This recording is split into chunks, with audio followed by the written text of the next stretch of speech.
The first thing I learned about love was that it doesn't always feel like a heartbeat. Sometimes, it feels like falling off a cliff and realizing no one's waiting at the bottom. And sometimes, someone is just not the person you expected. It was the night before my first book launch when my best friend, Noah, kissed me in the rain, and my manager, Ethan, saw it. That single kiss ruined everything. I didn't even know why Noah did it. Maybe it was the whiskey. Maybe the way our laughter had echoed off the brick walls of Brooklyn. Or maybe, and this is the part one still don't understand, maybe he meant it. But when Ethan walked up to us, eyes sharp like glass, I knew I just burned a bridge I never meant to cross. Ethan had been my anchor, the calm to my chaos, the man who made sure my words reached the world, who told me to breathe when the deadlines strangled me. He never said much about his own life, but I saw it in the quiet, the loneliness that mirrored mine. Noah was the opposite: loud, impulsive, radiant. We'd grown up together, shared cheap pizza and broken dreams, slept in the same dorm room through freezing winters. He'd always said, "I've got you, man." And for the longest time, I believed him. But that night, when his lips pressed against mine, trembling, desperate, the world tilted. The next morning, Ethan didn't show up at the studio. Noah didn't answer my texts, and I couldn't write a single word. By the time I saw Ethan again, it had been 3 days, long enough for regret to rot inside me. He stood by the publishing house entrance, scrolling through his phone like nothing had happened. His suit was perfect, his tie the same deep navy as his eyes. "Ethan," I said, my voice small. He looked up, cool, professional, like I was just another client. "Liam," he greeted. "Ready for the signing?" "Yeah," I lied. Inside the venue, I smiled for cameras and fans, but my chest was burning. Every time I glanced at Ethan, he was already looking away. Noah showed up halfway through, still in his worn denim jacket, grinning like he hadn't detonated my life. "Congrats, man," he said, pulling me into a hug. His warmth was familiar, his cologne sandalwood and nostalgia. But over his shoulder, Ethan's jaw tightened. Couldn't breathe. Afterward, when the lights dimmed and the crowd scattered, I found myself in the back alley behind the event hall. Cigarette smoke clung to the damp air, and my thoughts blurred with it. That's when Ethan appeared, hands in his pockets. "I didn't know you and Noah were together," he said finally. His tone was neutral, but his eyes were anything but. "We're not," I said. "It just happened." He nodded once, too calmly. "I see. You don't," I whispered. "You really don't."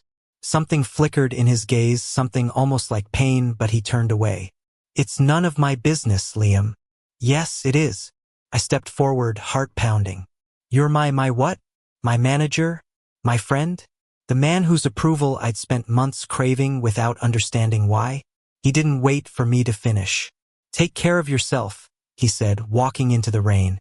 That night, Noah showed up at my apartment with a six-pack and a sheepish grin. "I screwed up, didn't I?" he said, dropping onto my couch. "You think?" He winced. "Look, I didn't mean to mess things up with Ethan. I just couldn't hold it in anymore." "Hold what in?" I asked, though part of me already knew. He met my eyes, vulnerable, raw. I've been in love with you for years, Liam. I just never had the guts to say it." The room went silent. The only sound was the soft hum of the fridge and the rain outside. I stared at him, my best friend, the person who'd been there through every failure, every heartbreak, and I felt my heart twist in ways I didn't know it could. "I don't know what to say," I whispered. "Say you don't hate me," he murmured. "I don't," I said, but I also couldn't say I loved him, not the way he deserved.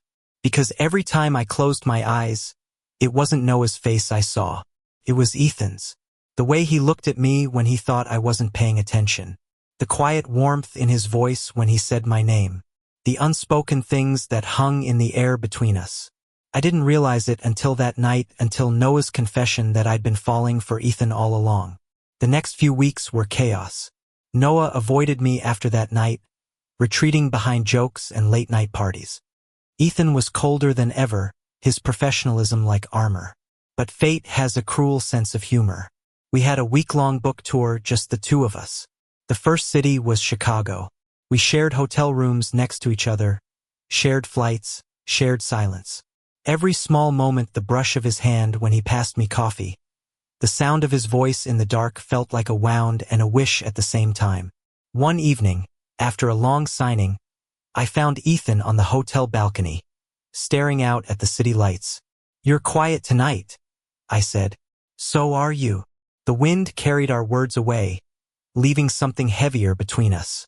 "Why do you keep avoiding me?" I asked. He exhaled slowly. "Because I can't be what you want." "And what do I want?" His eyes met mine, full of sadness. "Someone who isn't me." I took a step closer. "You don't know that, Liam," he said softly. "You deserve someone who isn't afraid of being seen." For a moment I thought he'd leave again. But then, maybe out of exhaustion, maybe out of surrender, he reached for my hand. The contact was barely there, but it burned. "Tell me to stop," he whispered. "I can't." When he kissed me, it wasn't like Noah's impulsive spark. It was slow, aching, full of everything we'd both been too afraid to say. And for the first time in months, my world went quiet. The morning after that kiss, the world looked different. Not because of the sunrise, or the quiet hum of the city outside our hotel window, but because of the way Ethan avoided my eyes when I walked into the lobby. He was standing by the espresso machine, reading emails on his phone. His hair was slightly tousled, his tie loosened just enough to make him look more human than manager. "Morning," I said softly. "Morning," he replied, without looking up. A part of me wanted to laugh. How strange, that after something as intimate as last night, we were pretending like nothing happened. Another part of me wanted to grab him by the collar and ask what it meant. Instead, I just poured myself coffee and sat beside him in silence. The smell of roasted beans filled the air between us, warm and grounding, but beneath it was tension, sharp and quiet, like the moment before a storm. "You didn't sleep," he said finally, eyes still on his phone. I glanced at him. "Neither did you." He smiled faintly, the kind of smile that never reached his eyes. "Work never sleeps. Liar." He was trying to bury it, what happened on that balcony. Maybe he regretted it, maybe he thought it was a mistake. But I couldn't. I wouldn't. When our eyes finally met, something unspoken pulsed between us, fragile, alive. I wanted to tell him I wasn't sorry, but before I could, his phone rang. "Yeah," he answered, turning away. "Noah, what's wrong?" The name hit me like a slap. I couldn't hear Noah's words, just Ethan's responses, short, clipped. "Where are you?" "No, don't do that." "Fine, I'll come get you." When he hung up, his expression was unreadable. "Everything okay?" I asked. He hesitated. "Noah's not in a good place right now. I should check on him." I felt my chest tighten. "I'll come." No, his tone was too quick, too firm. "It's better if I go alone." He grabbed his coat and left without another word. I spent the next 2 hours pacing the hotel room, every scenario clawing at my mind. Noah and Ethan. The thought made my stomach twist, not out of jealousy, but out of confusion. Were they connected in some way I didn't know? When Ethan finally returned, the afternoon light had already begun to fade. He looked exhausted. I stood by the window. "How is he?" "He'll be fine." "That's not an answer." He sighed, dropped his coat on the chair. "He's just struggling. You know how Noah is. He acts like he's okay until he's not." Something about his tone was too careful. "Ethan," I said quietly, "what aren't you telling me?" He looked up, then eyes dark, conflicted. "Nothing you need to worry about." I hated that phrase, because it always meant there was something to worry about. That night, during the next signing in Chicago, Noah showed up again. He looked rough, eyes red, smile brittle. "Hey, superstar," he said, handing me a coffee. "Sorry for bailing the other day." "It's fine," I said, though it wasn't. He leaned close, lowering his voice. "Ethan told me about your little balcony moment." My heart stopped. "He told you?" "Relax," Noah said quickly. "He didn't mean to. It just slipped." He grinned. but there was something bitter underneath. Guess the tables turned. Huh? Now he's the one you can't stop thinking about. I didn't know what to say. Noah looked away, his voice softening. He's good for you, you know? Stable. The kind of guy who fixes things instead of breaking them. You're not broken, Noah. He gave a small laugh. Aren't I? He turned to leave, but before he did, he added, just be careful with him, Liam. He's got secrets, too. That night I couldn't sleep. Noah's words replayed in my head. Ethan's got secrets. I thought about the way Ethan avoided questions about his past, about why he never talked about his family, about why his eyes always looked like they carried a lifetime's worth of silence. The next morning, while he was in the shower, I noticed his briefcase left open on the desk. Inside was a folder, contracts, schedules, and one document that caught my eye. It was a management agreement. My name on the cover. But beneath it, another name, Noah Bennett. I froze. Ethan had been Noah's manager too. That changed everything. When he stepped out of the bathroom, towel around his neck, I was still standing there, folder in hand. What's this? I asked. He stopped dead. You went through my things? You lied to me. I didn't lie. I just didn't tell you. That's the same damn thing, Ethan. My voice cracked.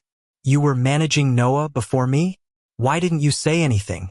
He ran a hand through his hair. Because it didn't matter anymore. It mattered to him, to me, to everything. He looked at me, then really looked, and something broke in his expression. It wasn't supposed to get complicated, Liam. Well, it is, I whispered. Because I care about both of you. He took a step closer, his voice low. And which one of us do you want? I opened my mouth, but no words came out. Because I didn't know. Because my heart, traitorous, messy, human, wanted both in different ways. We spent the rest of the tour in silence. Every city blurred into the next. Hotel rooms, interviews, late flights. The only constant was the ache between us. One night in Seattle, I found him sitting by the hotel bar, alone.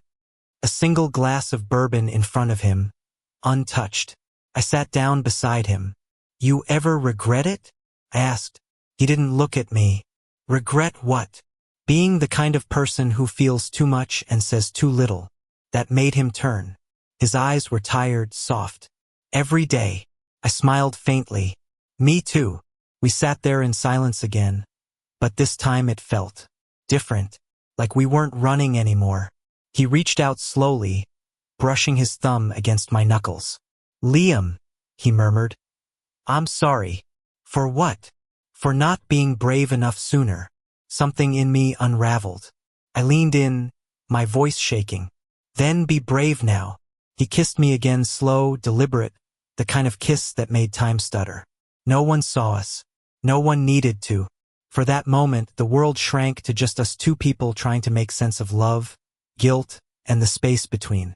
But love isn't simple. When we flew back to New York, everything fell apart. Paparazzi photos. A leak from someone inside the publishing house. Headlines. Author Liam Price caught in secret relationship with manager. My phone exploded. Ethan's career was on the line. My reputation, too. And somewhere in the middle of all that chaos, Noah called. You okay? He asked quietly. No, I admitted. I don't know what to do.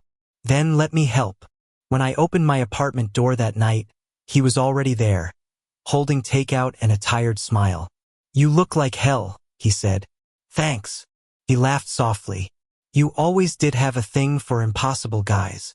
We ate in silence for a while, sitting on the couch where everything had started. Finally, I said, Noah, were you the one who leaked it? He froze. What? I need to know. Jesus, Liam. He ran a hand through his hair. You really think I'd do that? I don't know what to think anymore. His voice broke. You think so little of me? It's not that. Then what is it? The hurt in his eyes cut deeper than any headline could. I reached for him, but he stepped back. I loved you, he said quietly. Maybe I still do. But I can't keep losing to him.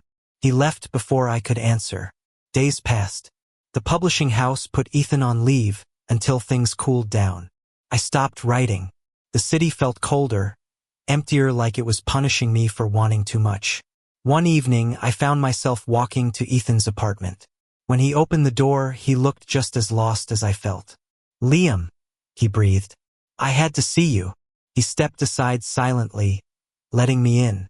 The place was neat, minimalist, but lonely. Like him. "I'm sorry," I said. "For everything. For being part of the mess." He shook his head. "Don't. You didn't cause this." I hesitated, then asked, "Did you love him?" He blinked. "Noah." "Yes." He didn't answer right away. He poured himself a glass of water, took a sip, then said, "Once. A long time ago." I stared at him. He smiled faintly, bitterly. "He was my client. I helped him when no one else would. We got close, too close. But he wanted things I couldn't give. He wanted all of me, and I was already half broken. Does he know you still care?" He sighed. "He knows I care about you. That's what hurts him most."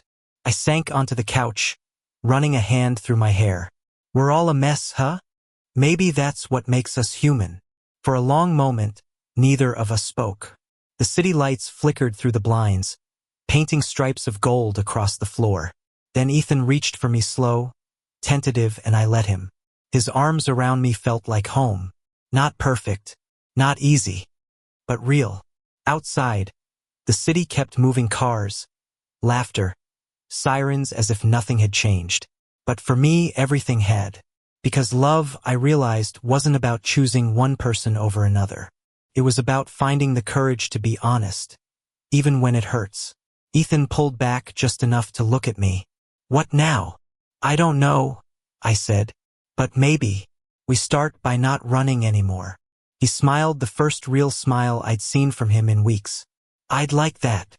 And for the first time in a long time, I believed it might actually be possible that even after all the misunderstandings, the secrets, the heartbreak, maybe love didn't have to end in ruin. Maybe, just maybe, it could begin again. 3 weeks passed. 3 weeks since the scandal, since the silence. Since I last saw Noah. Ethan had returned to work quietly, the publishing house deciding to move forward. But we both knew things weren't the same. Every time we met, the air between us felt careful, too careful. We talked about schedules, deadlines, press tours, but never us. Until that one morning. He came into my apartment early, the sky still tinted gray with dawn. He looked different, softer somehow. His coat was undone, hair a little messy, eyes tired but warm. "You're up early," I said, offering him coffee. "I couldn't sleep," he admitted, sitting on the edge of the couch. "There's something I need to tell you." My pulse quickened. "Okay." He hesitated. "It's about Noah." My chest tightened. "What about him?" Ethan took a deep breath. "He's leaving New York." "What?" "He called me last night," he continued quietly. "Said he got a job offer in San Francisco. He's taking it." I stared at him. "Did he ask you to tell me?"